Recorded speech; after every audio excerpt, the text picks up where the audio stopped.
प्रसंग चल रहा है भगवान सच्चिदानंद मर्यादा पुरुषोत्तम श्री राम के पावन जस का गायन परमहंस श्री सुखदेव जी महाराज परीक्षित जी से कर रहे हैं। कल कुछ लीलाओं का भगवान की गायन हुआ। सच्चिदानंद भगवान अयोध्या में पधारे। समस्त अयोध्यावासी एक साथ भगवान से मिलना चाहते थे। तो अमित रूप प्रगटे ते काल, भगवान अनंत रूपों में प्रकट हो गए। हर अयोध्यावासी के गले से लग रहे, क्योंकि 14 वर्ष से सब चल रहे थे, प्रभु के लिए विकल थे। जे ही सुना पुष्पक विमान पर प्रभु राम लक्ष्मण सिया जी और अपना परिकर पूरा व्याकुल होकर अयोध्यावासी दौड़े। तो भगवान से सब एक साथ मिलना चाहते हैं, प्रथम मिलन। इसलिए भगवान ने अनंत रूप अमित रूप धारण किया। जो जैसे मिलना चाहता था वैसे ही भगवान क्षणमहु सबहि मिले भगवाना, उमा मरम काहू नहीं जाना। ये कोई नहीं जान रहा, सबको लग रहा है भगवान मुझसे पहले मिले। एक क्षण में समस्त अयोध्यावासियों से भगवान मिले।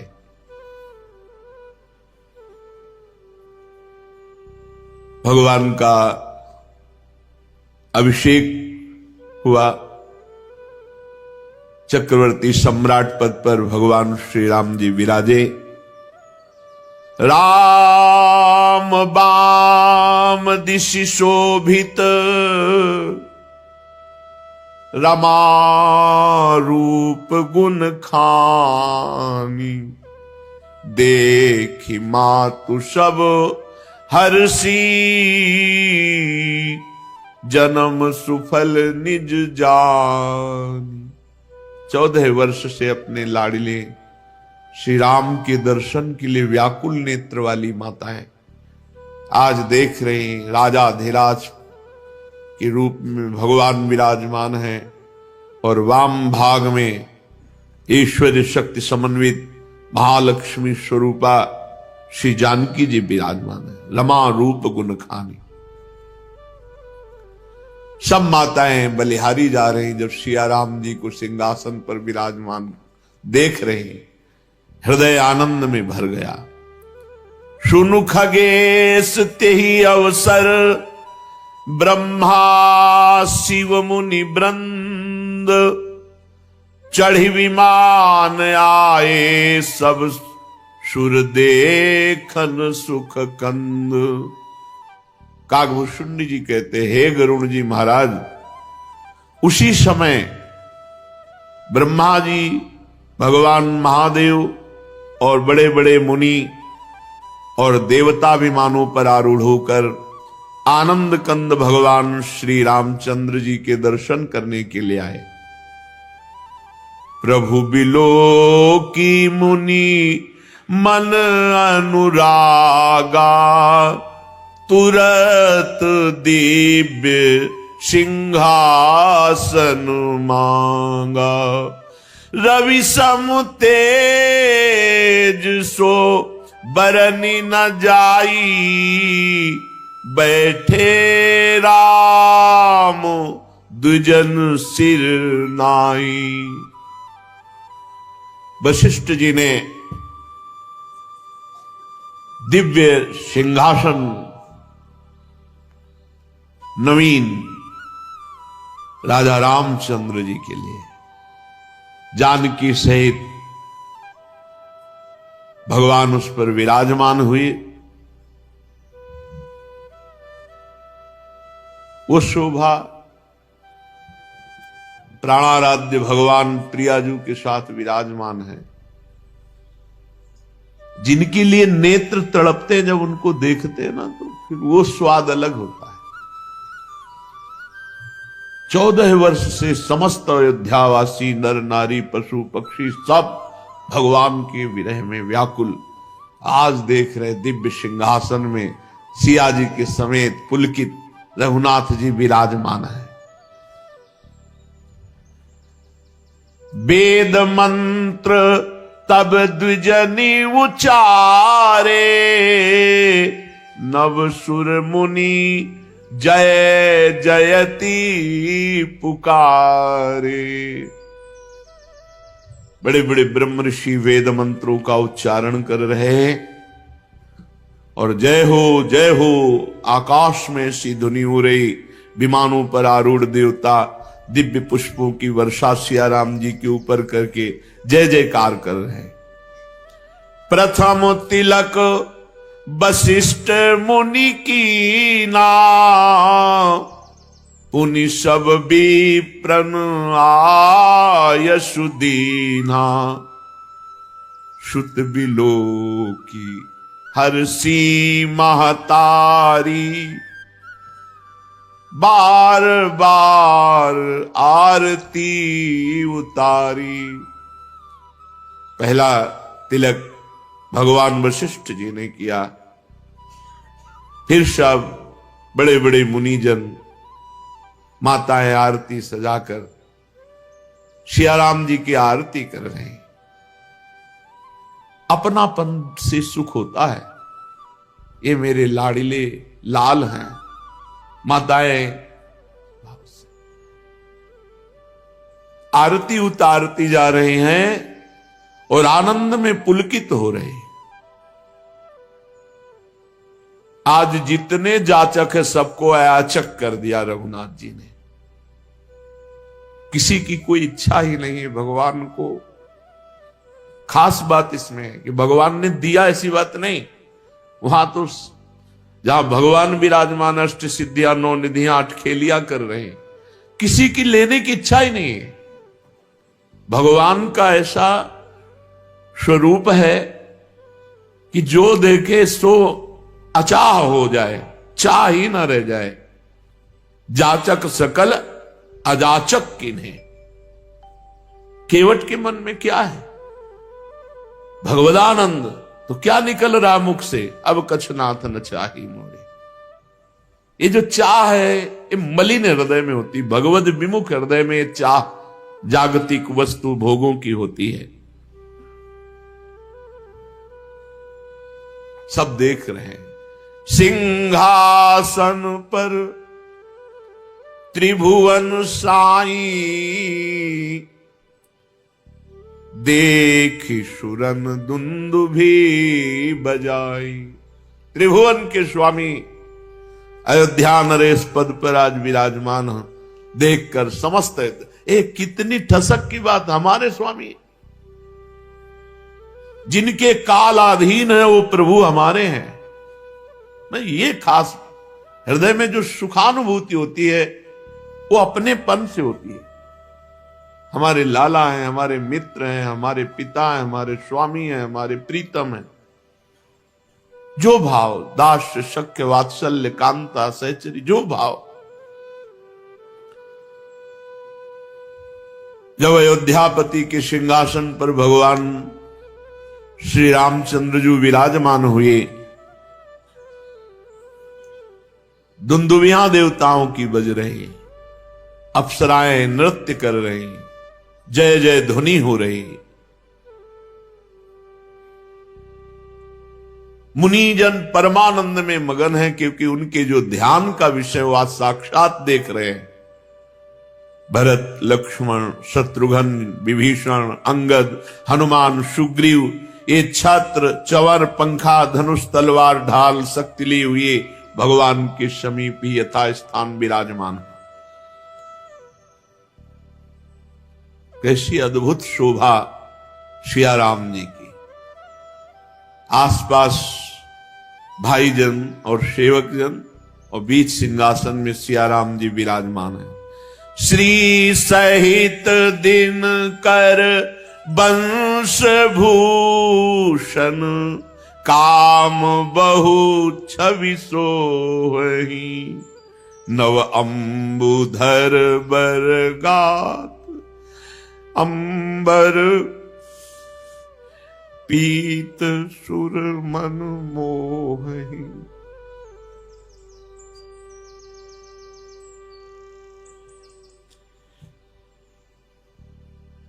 जिनके लिए तड़पा जाता है, जब उनको देखा जाता है, तब जो ये समस्त अयोध्यावासी 14 वर्ष से भगवान के लिए तड़पे, ऐसे तड़पे कि बस प्राण केवल रुके थे आशा में कि प्रभु 14 वर्ष बाद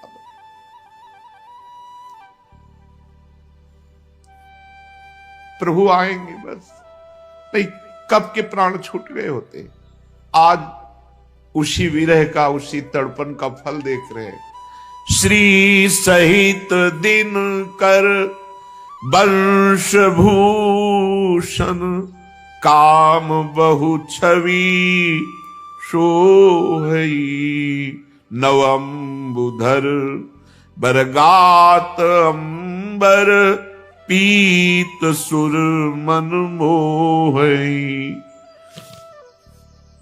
श्री जी के सहित सूर्यवंश के विभूषण भगवान श्री राम अनेक अनेक कामदेवों की शोभा को मात करते हुए सिंहासन पर विराज, श्री जी के सहित नवीन जलधर मेघ के समान श्याम सुंदर शरीर पर पीतांबर, बड़े बड़े मुनियों के मन को मोहित करने वाला रूप, मुकुटांगदादि विचित्र भूषण, अंग अंगनि प्रति सजे, अंभोज नयन विशाल उर्भुज, धन्य नर निरखंति जे, धन्य नर निरखंति जे।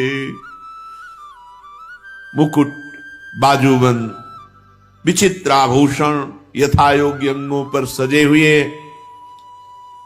अंभोज नयन विशाल, विशाल कमल नयन, चौड़ी छाती, अजान बाहु, लंबी भुजाएं। धन्य है जो भगवान के दर्शन कर लिए, यही जीवन का लाभ है। धन्य नर निरखंति जे, भगवान को इसी नेत्रों से देखा जाता है, इसी नेत्र में प्रेम नेत्र जागृत हो जाते, तो चाहे आंख मूंदी हो या आंख खुली हो, जाएंगे कहां। नाम मंत्र, लीला गायन, लीला श्रवण, पूर्ण समर्पण, ये अभी हैं, यही हैं, प्रकाशित हो जाएंगे। वो सुख वर्णन करने में नहीं आता जो सब अयोध्यावासी मुनियों के हृदय में हो रहा है। अपने श्री राम का राज्याभिषेक राजा बने रूप में देख करके जो सुख हो रहा है, वो वर्णन करने में नहीं आता। भगवान का यश गान करने के लिए और कौन सामर्थ्यशाली है। मूर्तिमान वेद बंदीजन के रूप में आकर भगवान का यश गान करते हैं। जय सगुण निर्गुण रूप रूप, अनूप भूप शिरोमणि, दस्कंधरादि प्रचंड निश्चर, प्रबल खल भुज बल हने, अवतार नर संसार भार, विभंजी दारुण दुख दहे। जय प्रणत पाल दयाल प्रभु, संयुक्त शक्ति नमामहे। जय प्रणत पाल दयाल प्रभु, संयुक्त शक्ति नमामहे।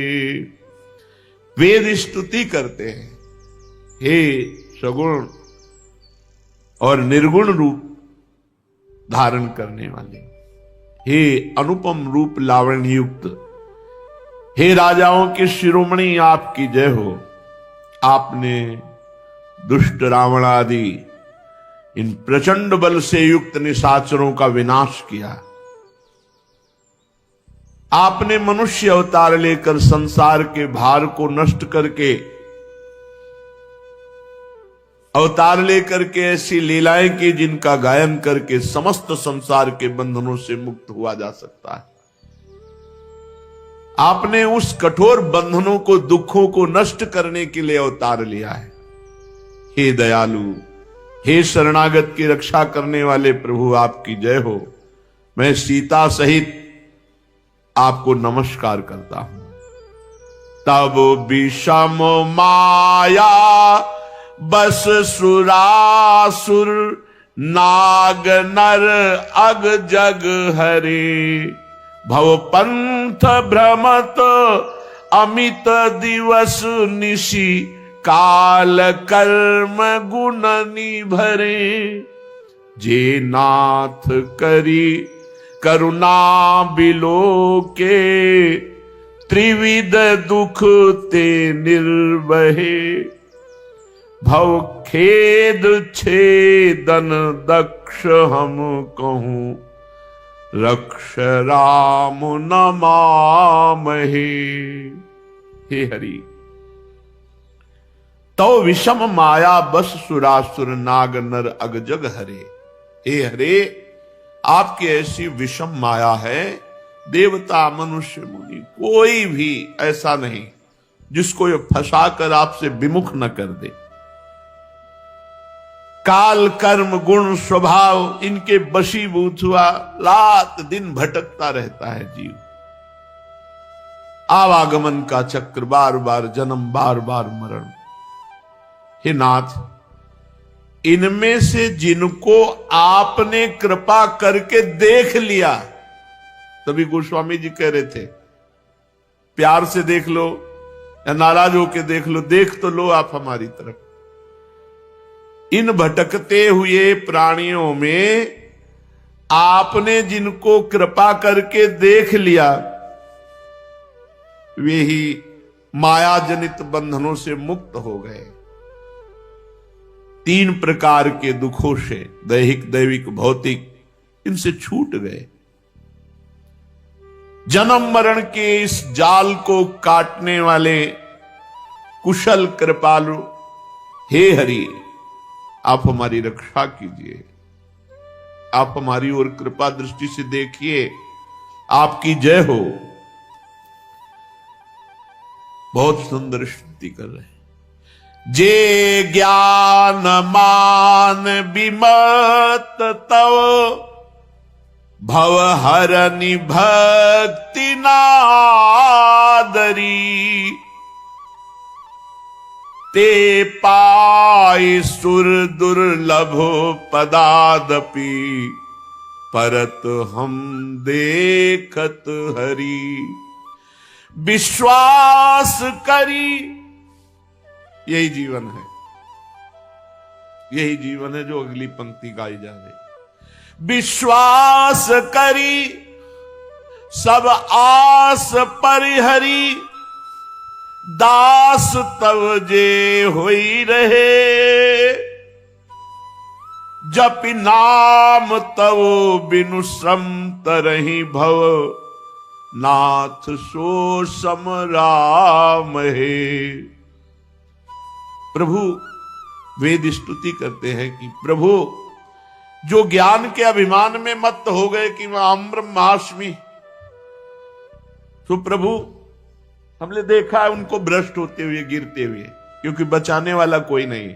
और दुरंत माया है, बड़े बड़े ज्ञानियों के चित्त का अपहरण करके बलात् अपने अधीन कर ले, उसे माया कहते हैं। जो ज्ञानिन कर चित अपरई, बरियाई विमोह बस करे। जे ज्ञान मान विमत्त तव भव, हरनि भक्ति ना आदरी। वो ज्ञान के अभिमान में आकर भक्ति का निरादर कर दिए, तो हे हरि, बड़े ऊंचे पदों में जाकर के भ्रष्ट होते हुए, गिरते हुए हमने देखा। वेद ऐसा कह रहे। काम किनका बनता है सही ढंग से? बोले जो विश्वास करी। सबसे पहली बात भक्ति में, बिन विश्वास भगति नहीं ती, बिन द्रवहि न राम। राम कृपा बिनु सपने जीव न लह विश्राम। बिना विश्वास के भक्ति नहीं, बिना भक्ति के भगवत कृपा का अनुभव नहीं होता, बिना भगवत कृपा के विश्राम नहीं मिलता। विश्वास करी, बहुत अमृत में वचन, क्योंकि यही जीवन है।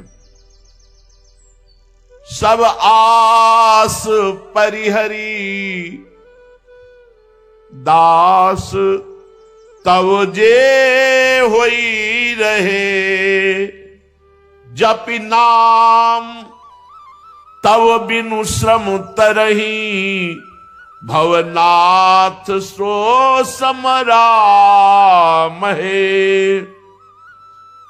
जो विश्वास करके सब आशाओं को छोड़कर आपके दास हो गए, पर ये खास बात है, भगवान पर विश्वास करके अधीनता, पूर्ण विश्वास करके भगवान के अधीन हो गए, भगवान के दासत्व को स्वीकार कर लिया और निरंतर नाम जप का अभ्यास, यही अपने सत्संग का सार है। भगवद आश्रित होकर निरंतर नाम जप करो, कुमार्गगामी प्रवृत्तियों का त्याग करो, बस हो गया, इसी से सिद्ध हो जाओगे। भगवत प्रेम इसी में है, यही साधन है जो भगवत प्रेम प्रकाशित करता है। जो आप पर विश्वास करके सब आशाओं का त्याग करके आपके दास हो गए और निरंतर नाम जप करते हैं, हे नाथ, वो इस संसार समुद्र से पार हो गए। सतरति सातरति सा लोकांतार्यति। हे प्रभु, हमको भी ऐसी कृपा करो, वेद कहते कि हम आपके स्मरण में डूब जाए, यही खास बात है, हम आपके स्मरण में डूब जाए। जे चरण शिव अज पूज्य रज शुभ, परसी मुनि पत्नी तरी, नख निर्गता मुनि बंदिता, त्रैलोक पावन सुरसरी। ध्वज कुलिस अंकुश कंज जुत, बल फिरत कंटक किन लहे, पद कंज द्वंद मुकुंद राम, रमेश नित्य भजामहे। जो चरण भगवान शंकर और ब्रह्मा जी अपने मस्तक पर लगाते हैं, पूजन करते हैं, जिन चरणों की कल्याणमयी रज का स्पर्श पाकर शिला बनी हुई गौतम ऋषि की पत्नी अहिल्या तर गई, जिन चरणों के नक्शे मुनियों द्वारा वंदित त्रैलोक्य को पावन करने वाली देव नदी भगवती गंगा जी प्रकट हुई, जिन चरणों में ध्वजा वज्र अंकुश और कमल इन चिन्हों से युक्त चरण चिन्ह, 14 वर्ष आप नंगे पैर कंकड़ कांटे भी चुभे आप वनवास में से, हे मुकुंद, हे हरि, हे रमापति, हम आपके उन्हीं दोनों चरण कमलों को नित्य भजते रहें, ऐसी कृपा करो। अव्यक्त मूल मनादि तरु, त्वच चारि निगमागम भने, षटकंद शाखा पंच 20, अनेक पर्ण सुमन घने। फल जुगल विधि कटु मधुर बेली, अकेली जेहि आश्रित रहे, पल्लवत फूलत नवल नित, संसार बिटप नमामहे। वेद कहते हैं प्रभु इस संसार का मूल अव्यक्त प्रकृति है और इसका प्रवाह अनादि है। इसकी 4 त्वचाएं, 6 तने, 25 शाखाएं, अनेकों पत्ते और बहुत से फूल हैं, जिसमें कड़वे और मीठे 2 प्रकार के फल लगते हैं, जिस पर एक ही बेली है जो उसी के आश्रित रहती है, जिसमें नित्य नए नए नए पत्ते फल फूले। ऐसे संसार वृक्ष को प्रकट करने वाले आपको नमस्कार है। हे हरि, ये संसार वृक्ष आपसे ही प्रकट है।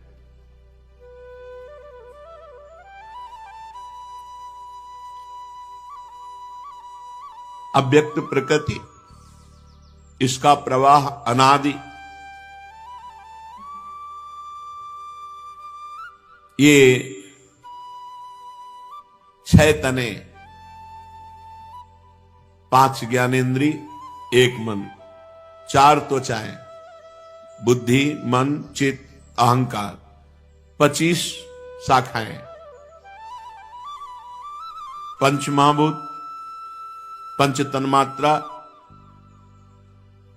5 कर्मेंद्री, 5 ज्ञानेन्द्री और सतोगुण, रजोगुण, तमोगुण, ये 3, 5 को 20 और 3, और जीव और काल, ये 25, और फिर इनके अनेकों शाखाएं। इसी से संसार प्रपंच भरा हुआ है, पर इसके मूल आप हो। आपसे ही ये संसार रूपी लता पुष्पवित, पल्लवित, फलान्वित हो रही है। आप अजन्मा हैं, केवल वही अनुभव कर सकता है जो आपके अधीन हो गया, आपके आश्रित हो गया। नहीं, मन और बुद्धि से आप अगोचर हैं। हे नाथ, हम यही वरदान मांगते हैं कि मन, वचन और कर्म से केवल आपके चरणों का आश्रय लेकर आपका चिंतन करें। वेद भगवान की बंदीजन की समान स्तुति कर रहे, फिर प्रणाम करके भगवान की कृपा से वो ब्रह्मलोक को गए। इधर देवादिदेव भगवान महादेव जी भी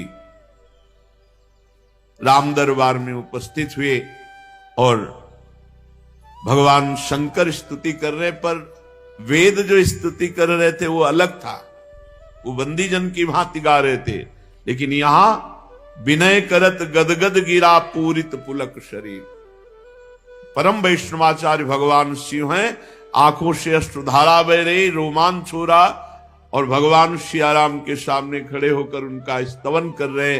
जब राज्याभिषेक हुआ श्री रामचंद्र जी का, जय राम रमा रमनम समनम भवताप भयाकुल पाहि जनम अवधेश सुरेश रमेश विभो शरणागत मांगत पाहि प्रभो। हे राम, हे रमा रमण, हे जन्म मरण के संताप को नाश करने वाले, आपकी जय हो। आवागमन के भय से व्याकुल इस सेवक की रक्षा कीजिए। देखो भगवान शिव कह रहे हैं। फिर कौन ज्ञानी ऐसा है जो भगवान का आश्रय न ले? बड़ी भूल है जो भगवान से विमुख होकर कोई ज्ञान मार्ग का अनुसरण करते हैं, बड़ी भूल है। शिव शनकादि जिन भगवान की शरणागति का, भगवान के चरणों का आश्रय, हरिशरणम सनकादि निरंतर, फिर कौन ज्ञानी और बचा? कह रहे प्रभु आवागमन के भय से व्याकुल इस सेवक की रक्षा कीजिए। हे अवधपति, हे रमापति, हे देवपति, हे विभो, शरणागत मैं हूं, बस यही मांगता हूं कि आप हमारी रक्षा कीजिए। क्या रक्षा? हमारा चिंतन कभी आपसे विलग ना होने पावे। हे महान, आपने 10 शीश रावण का विनाश करके पृथ्वी के कष्टों को दूर किया। प्रभु, आपके बाण अग्नि के समान प्रचंड हैं, जो विनाश के लिए पर्याप्त हैं दुष्टों के। महिमंडल मंडन चारुतरम धृत सायक चाप निशंग बरम मद मोह महा ममता रजनी तम पुंज दिवाकर तेज अनी। प्रभु, आप पृथ्वी मंडल के अत्यंत सुंदर आभूषण हैं। आप श्रेष्ठ बाण, धनुष, तरकस धारण किए हुए महान मद मोह और ममता रूपी अंधकार की रात्रि का नाश करने के लिए तेजोमय सूर्य है, जो आपका आश्रय ले लेता है उसके अज्ञान मोह का नाश हो जाता है। प्रभु, ये कामदेव कोई ऐसा नहीं जिसके हृदय पे बाण न मार दे। भगवान शंकर की समाधि भंग कर सकता है तो औरों की बात क्या। इस कामदेव के कुभोग रूपी बाण से सब परास्त है। अगर कोई बच सकता है तो वो जो आपकी शरण में आ गया, जो भगवान की शरण में आ गया, वही काम बाण से बच सकता है। नहीं तो चाहे जितना तप साधन एक क्षण में नष्ट कर दे, काम बहुत बलवान है। और ये काम इनकी मुस्कान मात्र से, प्रभु हरि की मुस्कान मात्र से मूर्छित हो जाए, निर्बल हो जाए, ऐसे भगवान की जो शरण में वास्तविक हृदय से, वही निष्काम हो सकते हैं। प्रभु इस संसार में रोग वियोग शोक सब मरे रखे हैं इसी में। देख लो हृदय को, जो भगवान से विमुख है उनकी दुर्दशा है। प्रभु मारे गए, बहु रोग वियोग लोग है, भवदंग निरादर के फले। जो आपसे विमुख है उनकी ये दुर्दशा है, जलते रहते हैं, रात दिन जलना, ईर्ष्या द्वेष क्रोध काम मरे रखे, सब विकारों के द्वारा मारे गए। ये सब आपके चरणों से विमुख होने का फल है। जो मनुष्य आपके चरणों से प्रेम नहीं करता, वो अथाह दुख में पड़ेगा निश्चित। भव सिंधु अगाध परे नरते, पद पंकज प्रेम न जे करते। ये भगवान शंकर कह रहे हैं। अति दीन मलीन दुखी नितही, जिनके पद पंकज प्रीति नहीं। अति दीन दुखी मलिन अंतःकरण वाले, जो भगवान से प्रीति नहीं किए, भगवान का नाम जप नहीं किए, भगवान की शरण में नहीं हुए, वो सदैव यहां भी दुख भोगेंगे और परलोक में भी। अवलंब भवंत कथा जिनके, प्रिय संत अनंत सदा तिनके। नहीं राग न लोभ न मान मदा, तिनके समवई भो वा विपदा। जिन्होंने आपकी लीला कथा का नशा बना लिया है, कथा सुनना, कथा भगवान की करना, भगवान की चर्चा भगवान की प्राप्ति के लिए करना, अन्य भाव से तो वो लाभ नहीं मिल पाएगा। चौथी भगत मम गुण करई कपट तजिगान। भगवान की चर्चा सिर्फ भगवान के लिए, भगवान का नाम जप नाम कीर्तन सिर्फ भगवान के लिए, बड़ी जल्दी जीवन में परिवर्तन आ जाए। अवलंब भवंत कथा जिनके, जिन्होंने भगवान की कथा का ही सहारा ले लिया, और बहुत भाग्यशाली है जो भगवान की कथा करते हैं और सुनते हैं। भूरिदा जना, बस अन्य उद्देश्य नहीं, अन्य उद्देश्य तो फिर फल में अंतर पड़ जाएगा। धुंधकारी भी सुना और बहुत से सब सुने, लेकिन विमान केवल धुंधकारी के लिए आया, सबके लिए नहीं आया, क्योंकि मनन में अंतर पड़ गया। श्रवण सबने एक जैसा किया, मनन में अंतर पड़ गया। यदि हम भगवत चर्चा भगवत प्राप्ति के लिए, तो बहुत जोर की बात है कि उसे संत और भगवान की कृपा और प्रेम की प्राप्ति होती है। जो भगवान की चर्चा सुनते रहते हैं उनको संतों से आसक्ति हो जाती है, वो जी नहीं सकते संत समागम के में, नशा है उनके। जिस दिन कथा सुनने को ना मिले उस दिन ऐसा लगेगा कि ये दुर्दिन, इतना भाग्य हमारा कैसे खराब हो गया, आज भगवान की चर्चा सुनने को नहीं मिली। भगवान शिव कह रहे हैं कि जिन्होंने आपकी कथा का आश्रय ले लिया, उनको संत और भगवान की कृपा का अनुभव होने लगता है। उन्हें भगवत प्रेम भगवत कथा से। उनमें न राग रह जाता है, न लोभ रह जाता है, न मान रह जाता है, न मद रह जाता है। विपत्ति और संपत्ति उनके लिए समान हो जाती है। इसी से बड़े बड़े मुनिजन सब साधनों का त्याग करके भगवान के आश्रित होकर भगवान की लीला कथा सुनना, नाम जप करना, नाम कीर्तन करना, इसी से पूर्णता हो जाती है। करि प्रेम निरंतर नेम लिए, पद पंकज सेवत शुद्ध ही सममानी, निरादर आदर ही सब संत सुखी विचरंती मही। प्रेम पूर्वक जिसने नियम ले लिया है, क्या? भगवान के चरणों का आश्रय, नियम पूर्वक भगवान की कथा सुनना, नियम पूर्वक नाम कीर्तन करना, भगवान की सेवा करना, उनके हृदय में ऐसी महान स्थिति हो जाती है कि मान और अपमान, निंदा और स्तुति दोनों सब समान हो जाते हैं। और सब ऐसे संत पृथ्वी पर निर्विकार भाव से विचरण करते हैं। चाहे उनकी स्तुति हो या निंदा, मान हो या अपमान, कोई फर्क नहीं पड़ता, भगवदानंद में डूबे हुए विचरण करते हैं। हे रणधीर अजेय भगवान श्री हरि, मैं आपको भजता हूं, आपकी शरण ग्रहण करता हूं, आपका नाम जप करता हूं, आपको नमस्कार करता हूं, और यही करता रहूं, ऐसी कृपा कर दो।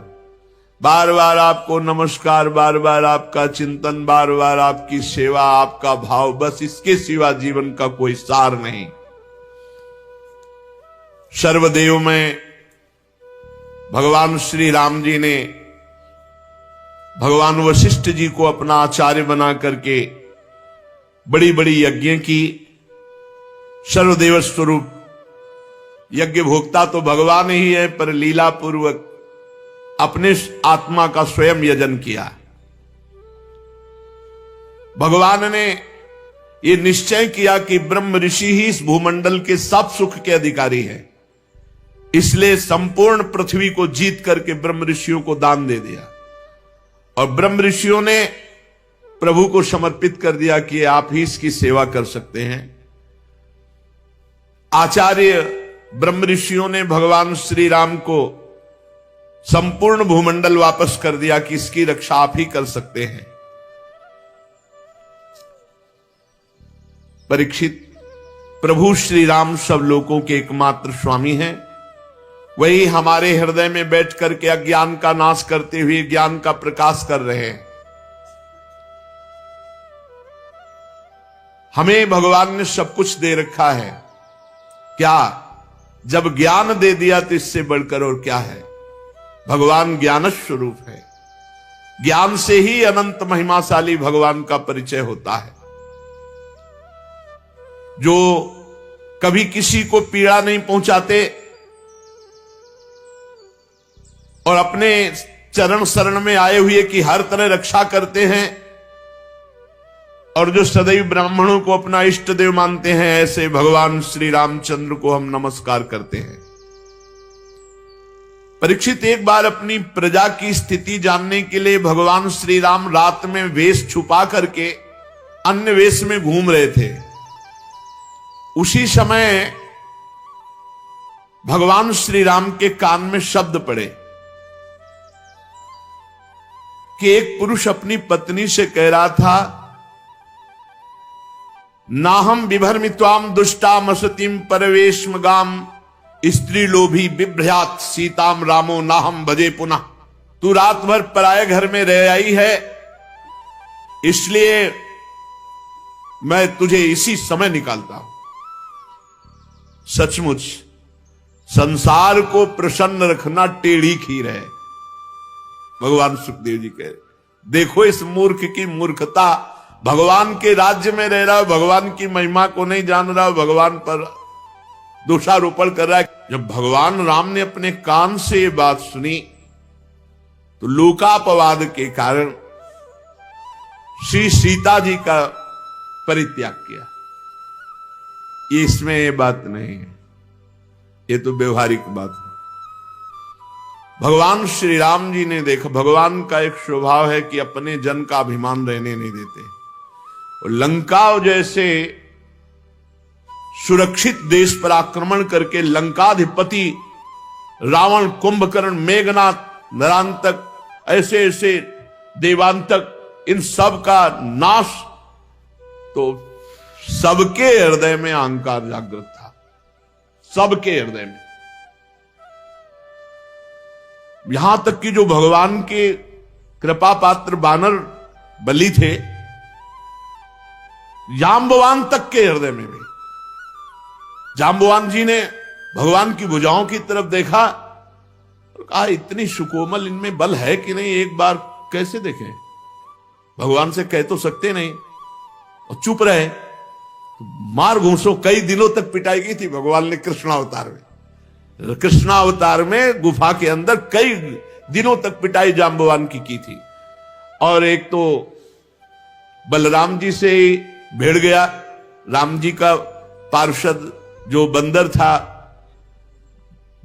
द्विविध मयंद नील नल अंगद गद विकटास दधिमुख केहर निसठ सठ जामवंत बलरास, ये सब कपि सुग्रीव समाना, ये महान बलशाली थे। तो उसने राम जी की भुजाओं की तरफ देखा तो लक्ष्मण जी ने कहा हम तुम्हें बताएंगे। तो जब लक्ष्मण जी बलराम जी बने ना, तब ये मिल गया। तो लक्ष्मण जी के रूप में तो दंड नहीं दिया, क्योंकि भगवान का शासन था, भगवान बड़े भ्राता थे, यहां बड़े भाई बन के आए। वो एक ही घूंसे में परम पद दे दिया बलराम जी ने।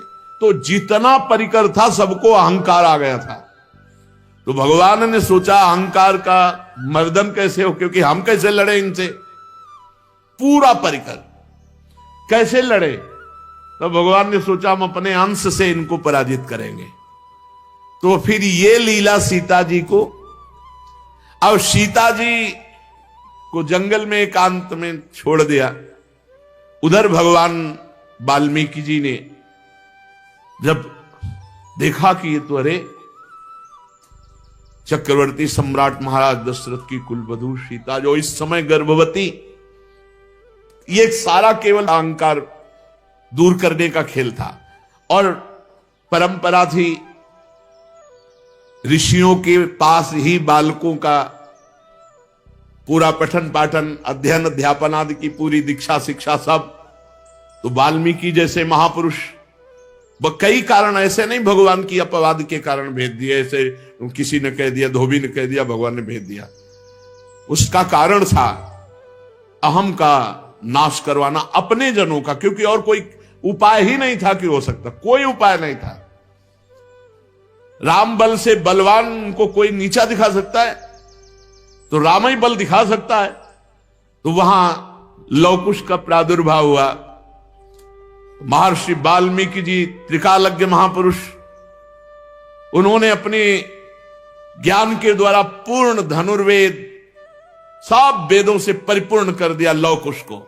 सामर्थ्य ऐसी कि त्रिभुवन में कोई लवकुश का सामना नहीं कर सकता। अब भगवान जब अश्वमेध यज्ञ, तो घोड़ा छोड़ा जाता है, घोड़ा छोड़ा गया, छोटे भाई कुश ने पकड़ लिया।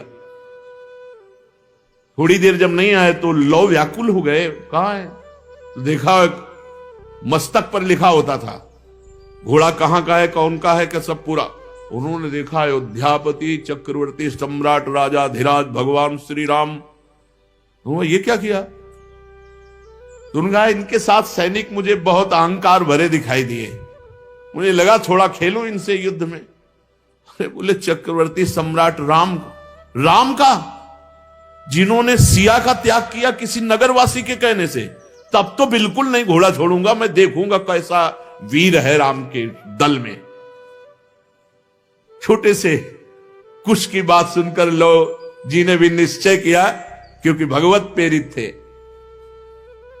अब जितने सैनिक थे एक को भी नहीं मारा, सबको मूर्छित कर दिया।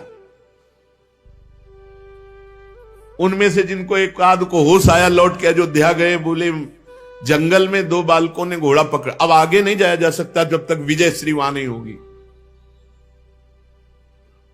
हनुमान जी महाराज की तरफ देखा कि और योद्धा भेजने से पहले हनुमान जी महाराज तो ज्ञानी नाम अग्रगण्यम, गए देखा लौ और कुश के हाथ में, तो उन्होंने सोचा ऐसा त्रिभुवन में वीर पुत्र किसका हो सकता है जो रघुनाथ जी के घोड़े को पकड़ ले। इतनी सामर्थ्य नहीं है, क्योंकि घोड़ा भी कोई साधारण थोड़ी भगवान के अश्वमेध यज्ञ का। तो जब उन्होंने अपनी भागवतिक दृष्टि से देखा तो भगवान के ही अंश लौ को शरणागत हो गए। जैसे चाहो वैसे बांध लो, जैसे चाहो वैसे कर लो। जब ये खबर गई कि हनुमान जी को बालकों ने बांध लिया, तो पूरी अयोध्या में हाहाकार मच गया, पूरे वीरों में हाहाकार मच गया कि मेघनाथ ने ये गलती की थी, मेघनाथ ने गलती की थी, ब्रह्मास्त्र से बांधा। तो हनुमान जी एक बार तो सोचे, पर उनका ब्रह्मास्त्र की रक्षा करनी चाहिए, मर्यादा रखनी, इसलिए बंद गए। और क्या मर्यादा रखी, जब सभा में गए और जब पूंछ में आग लगाई गई तो ब्रह्मास्त्र अपने आप छोड़ के अंतर ध्यान हो गया। ब्रह्मास्त्र हनुमान जी को बांध सकता है क्या? कोई भी अस्त्र हनुमान जी को नहीं बांध सकता। कोई वीर पैदा नहीं हुआ ऐसा जो हनुमान जी को बंधन में डाल सके, कोई वीर पैदा नहीं हुआ। अपने आप में आ जाए तो कोई है ही नहीं इनके बराबर। हनुमान जी को बांध लिया, शत्रुघ्न, भरत, लक्ष्मण सब तमा उठे। राम जी ने कहा एक एक जाओ।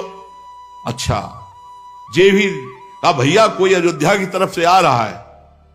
बोले सांवले रंग के हैं। बोले राम जी तो नहीं, श्री राम भी तो नहीं, बिल्कुल सावधान, युद्ध के लिए एकदम। बोले राम जी जैसे लग रहे हैं लेकिन राम जी तो नहीं, क्योंकि उनकी गंभीरता अलग दिखाई देती। परिचय, जब इनका परिचय पूछते तब वो कहते वन देवी का पुत्र लवकुश हूं। सीता जी नाम उच्चारण नहीं करते थे। वन देवी का पुत्र हूं, लवकुश नाम है। आपका क्या परिचय है? अयोध्या नरेश महाराज राजा धीराज श्री राम के अनुज। तो फिर बातें क्या बनाते हो? सामर्थ्य है तो युद्ध। तो वहां के सब लोग हारे थे कि एक तो इतने गुलाबी गाल, छोटे छोटे अधर, ऐसी बातें कि सब उसी में लुट जाते, और दूसरी बात इतना कड़ुआ बोलते थे कि सबको लगता कि इन बालकों में इतना बल कैसे आ गया। एक को भी नहीं होश में रहने मारा, एक को नहीं, पूरे रामादल में किसी एक को भी प्राणघात अस्त्र नहीं चलाया लवकुश ने। और जब शत्रुघ्न जी, भरत जी, लक्ष्मण जी ये दिव्यास्त्र संधान करते तो महर्षि वाल्मीकि जी की मंत्र कवच रक्षा, सब अस्त्र शांत हो जाते। तो सबके होश खराब थे कि कोई अस्त्र काम नहीं कर रहा और इनके हर अस्त्र हमारे ऊपर काम कर रहे हैं, सबको मूर्छित। अंततो गत्वा भगवान पूरे सब रामादल के परिकर को परास्त करा के जब आप आए, तब जो स्वरूप लवकुश की विद्वता का, ज्ञान का प्रकाशित हुआ कि एक बार भगवान को भी चुप कर दिया। गर्भावस्था में वन देवी का त्याग। एक बाहरी व्यक्ति के कह देने से क्या आप अपनी प्रिया के हृदय की बात नहीं जानते? एक बाहरी ने कह दिया और आप त्याग कर दिए, आप युद्ध कीजिए हमसे। भगवान ने कहा कि बच्चों ने, रघुकुल में अगर कोई ललकार दे तो कदम पीछे नहीं हो, और तुम हमारी ही संतान हो, हमारे ही अंश हो। तो भगवान ने, गुप्त बात यह थी कि समस्त रामादल के अहंकार का, राम पक्ष के जितने थे उनको और कोई परास्त नहीं कर सकता था, भगवद अंश ही परास्त कर सकता था। इसलिए भगवान ने, और दूसरी बात, जो अयोध्या पर अधिकार करने की क्षमता है वो बाल्यावस्था से ऋषि मुनियों के द्वारा पालित पोषित और उनके द्वारा दीक्षा शिक्षा दी गई। भगवान श्री राम ने स्वयं ऐसा अपना जीवन व्यतीत किया।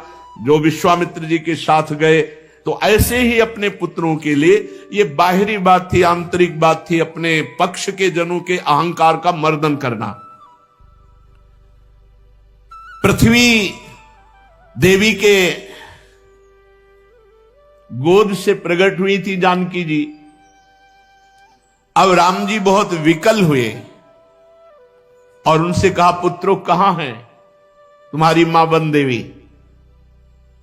तो उन्होंने कहा गुरु जी के पास है, वाल्मीकि जी के पास।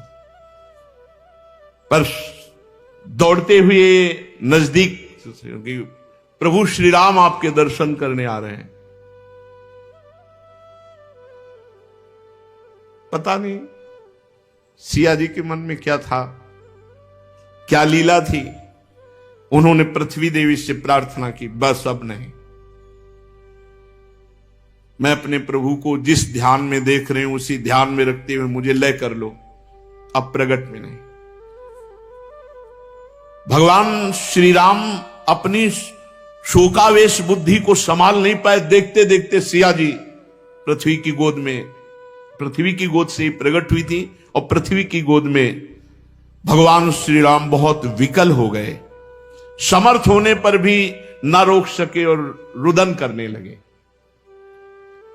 क्योंकि जानकी जी के पवित्र गुण, जानकी जी का समर्पण, जानकी जी की पवित्रता, जानकी जी का भाव, ये गुणगान करके भगवान अपने को रोक नहीं सके और रुदन करने लगे। परीक्षित,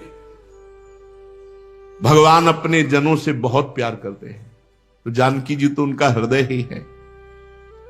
भगवान का ये रुदन करना कोई स्त्री पुरुष का रुदन करना नहीं। बड़े बड़े समर्थ लोगों के विषय में यह देखा गया है कि प्रेम में ऐसी स्थिति, जनक जी को भला, पर जानकी जी जब विदा हो रहे तो वो भी विकल हो गए। भगवान श्री राम ने उसी दिन से नियम पूर्वक ब्रह्मचर्य व्रत धारण किया और 13,000 वर्ष तक अखंड ब्रह्मचारी रहकर दशरथ जी द्वारा पोषित अयोध्या नगरी का पालन किया 13,000 वर्ष तक। तदनंतर अपना स्मरण करने वाले भक्तों के हृदय में अपने उन चरण कमलों को स्थापित करके, जो दंडकारण्य के वन में कंकड़ और कांटों से बिंधते थे, भगवान स्वयं प्रकाश परम ज्योतिर्मय साकेत धाम को अंतर्ध्यान हो गए। सब अपने निज जनों को लेकर के सरयू जी में लीन होने वाली लीला की और साकेत धाम चले गए। परीक्षित, भगवान श्री रामचंद्र जी के समान प्रतापशाली और कोई नहीं, उनसे बढ़कर तो कोई हो ही कैसे सकता है। देवताओं की प्रार्थना से भगवान ने मानो लीला धारण की थी। रघुवंश शिरोमणि भगवान श्री राम के लिए कोई बड़े गौरव की बात नहीं कि उन्होंने अस्त्र शस्त्रों से रावण को मार डाला या समुद्र में पुल बांध दिया। भला उन्हें शत्रुओं को मारने के लिए किसी बंदरों की सहायता की आवश्यकता है? ये सब भगवान की मधुर लीला है। भगवान के एक संकल्प से पूरी सृष्टि का विनाश, पालन और सृजन होता है। उनके लिए रावण आदि मारने के लिए कोई अवतार लेना पड़ेगा? मैं उन्हीं रघुवंश शिरोमणि भगवान श्री रामचंद्र जी की शरण ग्रहण करता हूं। परीक्षित, जिन्होंने भगवान श्री राम का दर्शन किया, स्पर्श किया, अनुगमन किया, वे सब कौशल देश निवासी भगवान के साकेत धाम को गए, जहां बड़े बड़े योगी साधना के द्वारा जाते हैं। जो पुरुष अपने कानों से भगवान श्री राम के पावन चरित्र को सुनता है, परीक्षित, सुनने मात्र से वो समस्त कर्म बंधनों से मुक्त हो जाता है। भगवान सच्चिदानंद में है, उनकी लीला गायन करना, लीला श्रवण करना, ये स्वतंत्र भगवत प्राप्ति का मार्ग है। केवल भगवत चर्चा श्रवण मात्र से भगवत प्राप्ति। भगवान श्री राम, भगवान श्री कृष्ण और भी भगवान ने जो अवतार धारण किए, ये धारण ही अपने भक्तों के लिए किए हैं कि उनका पावन जस गा गा करके समय व्यतीत करना और अंत में भगवान की दिव्य धाम में जाना। तो अपना एक भी मिनट व्यर्थ ना जाए। रोज सत्संग मिल रहा है तो उठते बैठते चलते फिरते क्रिया सहित या क्रिया रहित हमारे अंदर नाम चलता रहे। हमारा मन न लगे तब कोई भगवान के चरित्र पढ़ने लगे, भक्तों के चरित्र पढ़ने लगे। हमारा समय भागवतिक जाए, बस बहुत कम जीवन है, पता नहीं कौन सी श्वास आखिरी हो, इसलिए वो श्वास बड़ी मंगलमयी हो जो आखिरी हो। मुख में राधा नाम हो, हृदय में भगवत आश्रय हो और शरीर छूट जाए तो भगवत प्राप्ति पक्की है। इसलिए समय व्यर्थ ना जाए, खूब निरंतर नाम जप करो, इसी जन्म में भगवत प्राप्ति हो तो बहुत जीवन धन्य धन्य हो जाएगा। नहीं तो अगर थोड़ी भी चूक करोगे तो अगला जन्म होने की संभावना रह जाएगी। कोई भी मिनट श्वास खाली ना जाए। शेष चर्चा आगे। श्री राधा वल्लभ लाल।